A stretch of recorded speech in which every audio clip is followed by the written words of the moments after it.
大家好，我係先生。Moi, chez Tiffany. Ici, c'est votre triperie. Oui, c'est de la boucherie spécialisée. On travaille uniquement l'intérieur de la bête et les extrémités. C'est rare maintenant dans le marché. Et il y a de moins en moins de tripiers malheureusement, même si ça revient un peu au goût du jour. On est là, on maintient la tradition à Lyon. Donc aujourd'hui, je vais suivre Tiffany pour voir comment elle travaille. Est-ce qu'on... Qu'est-ce que tu es en train de préparer maintenant? Je suis en train de parer un petit onglet de veau. L'onglet, c'est le pilier du diaphragme. Donc c'est à l'intérieur de la bête, ça soutient les abats. Ça permet de garder les abats bien haut dans la bête. Normalement, les Français mangent comme le steak, quoi. Ouais, c'est ça, ça se mange comme un steak. Là, il faut bien parer, là. Ouais, ben tu sais, la majorité des produits tripiers, ils ont beaucoup de barrage. Tu vois, regarde, par exemple, je vais te montrer un onglet de bœuf. Regarde. T'as vu, quand c'est brut, il y a toujours du boulot pour les tripiers. C'est un principe. C'est jamais facile, moi, mon boulot. Il y a toujours des trucs à parer, des petites choses à enlever. Ça, c'est le foie d'agneau. Ouais, foie d'agneau. Très bon rapport qualité-prix, le foie d'agneau. En texture, ça se rapproche beaucoup du foie de veau. C'est très fin, pas granuleux. Les gens qui aiment bien l'agneau, en général, ils s'y retrouvent bien. C'est beaucoup moins cher que le foie de veau. Oui, j'ai une question. Pourquoi les Français adorent foie de veau? Alors en fait, au début, c'est parce qu'on disait, ce qui est vrai aussi, hein, que dans le foie de veau, il y a beaucoup de fer. Donc c'est pour ça, par exemple, tu vois, les jours comme aujourd'hui, j'ai beaucoup d'anciens à l'étal. Et du coup, en vieillissant, on dit qu'on a besoin de fer, donc ils me prennent du foie de veau parce qu'il y a du fer dedans. Mais en vérité, il y a même plus de fer dans du foie d'agneau ou dans du foie de génisse parce que c'est des bêtes qui broutent. Et du coup, dans l'herbe, il y a du fer et après, ça se retrouve dans les abats. Donc c'est pour une histoire d'apport en fer, c'est nutritionnel. Mais en vrai, c'est pas uniquement le foie de veau, quoi. Et du coup, je vous présente mon mari. Enchanté. On est tombés amoureux quand on bossait tous les deux pour l'ancien patron, tripier, ouais. l'ancien tripier. Et du coup, on a racheté tous les deux et ça fait 10 ans que ça dure. Toujours travailler ensemble.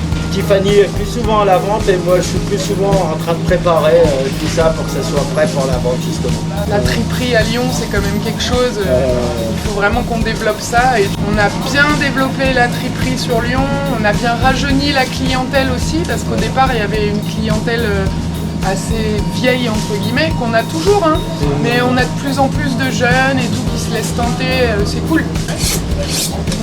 Alors, j'ai l'impression pour vous, un couteau bien aiguisé, c'est très important. Hein. Ah, c'est très important, c'est le prolongement de la main. Si un couteau est mal aiguisé, on se fait mal, on se coupe et c'est impossible. Il faut toujours bien les aiguiser les couteaux. Est-ce qu'il y a une technique spécifique pour aiguiser le couteau? Chacun a sa technique. Les couteaux, si c'est toi qui vas me faire le couteau, il ne sera pas affûté comme moi je vais l'affûter pour ma main. Mais si moi je t'affûte un couteau, il ne sera pas affûté bien pour toi. Chacun, c'est vraiment sa technique. Il y en a qui vont venir comme ça, d'autres qui vont aller vers l'extérieur, et il y en a même qui font comme ça. En fait, c'est quoi comme tripier? Ça veut dire quoi? La triperie, c'est tous les bas morceaux, tout ce qui touche pas la carcasse, tout ce qui est à l'intérieur de la bête et ses extrémités, c'est la triperie. Et la triperie, elle a commencé, à la base, il n'y avait que des bouchers. Alors dans les années 1800 et quelques, les bouchers, si tu veux, il y avait plein de morceaux qu'ils n'utilisaient pas et qu'ils laissaient devant leur boucherie. Et du coup, l'État a fait sortir une loi en disant que tous ces bas morceaux qui étaient laissés devant les boucheries pouvaient être récupérés par les femmes pour pouvoir les traiter et les vendre. Parce qu'à la base, les bouchers s'en servaient pas. Donc à la base, c'est arrivé après la boucherie et au départ, c'était un métier de femme. Donc aller jusqu'à il y a 2 générations, c'était encore des nanas qui faisaient ça.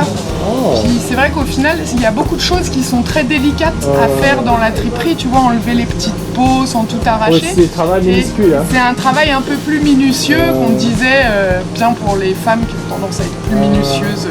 Alors, j'ai vu un truc très intéressant, ça s'appelle Joyeuse. Ça, c'est quoi Joyeuse? La joyeuse, elle porte bien son nom.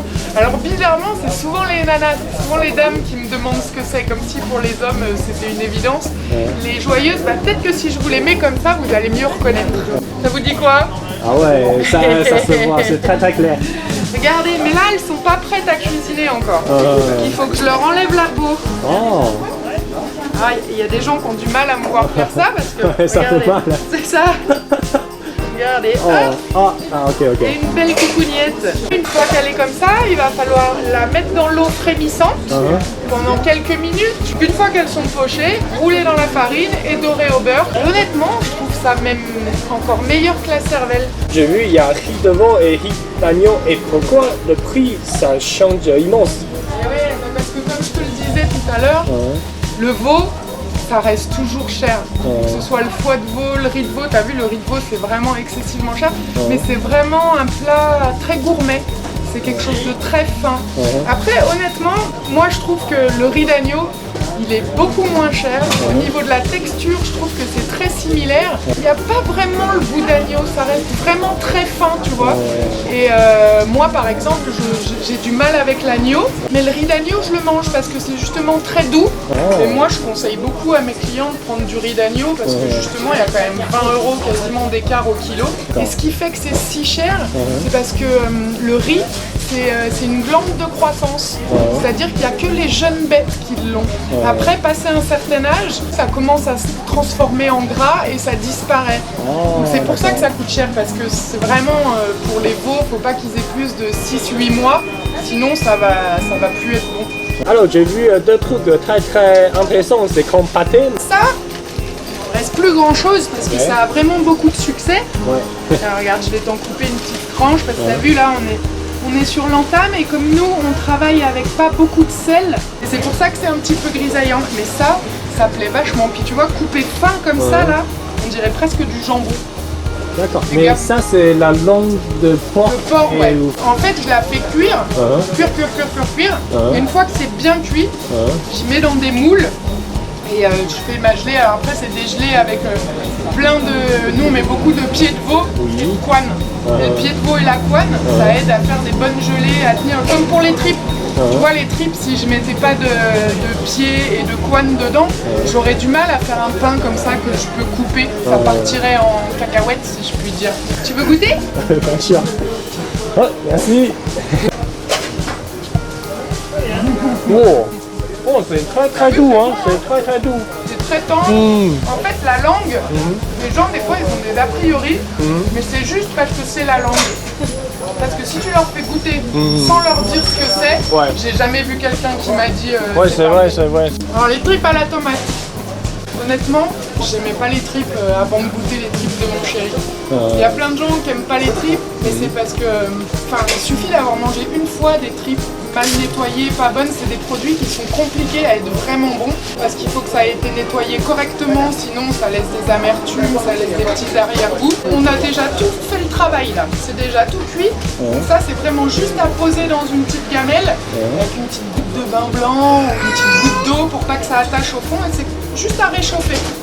Ça, c'est très pratique pour l'histoire de flemme. Là, j'ai vu 3 types de langues, de tailles différentes. Eh oui, alors ce qu'il faut savoir, que les produits tripiers, c'est le bœuf, le veau, l'agneau et un petit peu le porc aussi. Donc là, tout à l'heure, on a goûté la langue de porc qui était cuite. Et là, tu vas retrouver les petites langues d'agneau, les petites langues de veau, tu vois, les moyennes. Mais c'est pas forcément petit, hein. Ah, attends, elles sont petites, tout est relatif. Ça, c'est une grosse langue, ça, c'est une belle langue. Ça, c'est une langue de génisse, une langue de bœuf. Et pour autant, les temps de cuisson sont pas si différents. On gagne pas beaucoup plus de temps à cuire des langues d'agneau, tu gagnes une demi-heure comparé aux langues de veau ou aux langues de bœuf. Après, moi, j'aime bien la langue, je trouve que ça vaut le coup de bien la cuire pour qu'elle soit bien fondante. Là, j'ai vu, ça, c'est tellement lyonnais, quoi. Les andouillettes, les vraies andouillettes lyonnaises, c'est celle-ci. Les andouillettes à la fraise de veau. Dedans, c'est que de la fraise de veau. Avec un assaisonnement à base de moutarde et de vin blanc. Je ne vais pas donner Marcel comme ça. Hein. Et puis ici, on a eu... ça, c'est des andouillettes. C'est plus des andouillettes traditionnelles pour toute la France. C'est des andouillettes au porc. 100% porc. Donc, c'est un peu plus de goût, c'est moins de doux. Mais un Lyonnais dira qu'il n'aime pas l'andouillette au porc. Et quelqu'un d'autre qu'un Lyonnais dira qu'il n'aime pas les andouillettes au veau. Parce que ça n'a rien à voir au niveau du goût. Oh, d'accord. Bon, ça, c'est notre truc lyonnais, hein. Ah oui, ça, c'est très lyonnais. C'est les gratons. Ouais. Donc les gratons, c'est à l'extérieur de l'estomac du porc, il y a plein de gras. Donc ils enlèvent ça, ils font frire et après ils aplatissent et ça donne des gratons pressés comme ça. Alors, les cervelles, je savais pas que les Français mangent les cervelles aussi. Ah, c'est même réputé, les enfants ils ont souvent des cervelles une fois par semaine à l'ancienne. Hein. Avant on disait que c'était bon pour avoir du cerveau. Pour avoir la mémoire, mais La mémoire, mais c'est pas dit que ce soit gagné. c'est pas dit que ce soit vrai, mais c'est très bon et très riche. Donc là tu vois les prêts à être roulés. Là j'ai complètement dégraissé, il reste que la peau, que le collagène. Et maintenant je prends une lampe, À moi, les devoirs, c'était plus. je l'ouvre en deux Oh. Ah non, mais et j'intègre ça à l'intérieur. Donc une fois que c'est comme ça, après le footing, hein. je prends ma ficelle et je commence à ficeler.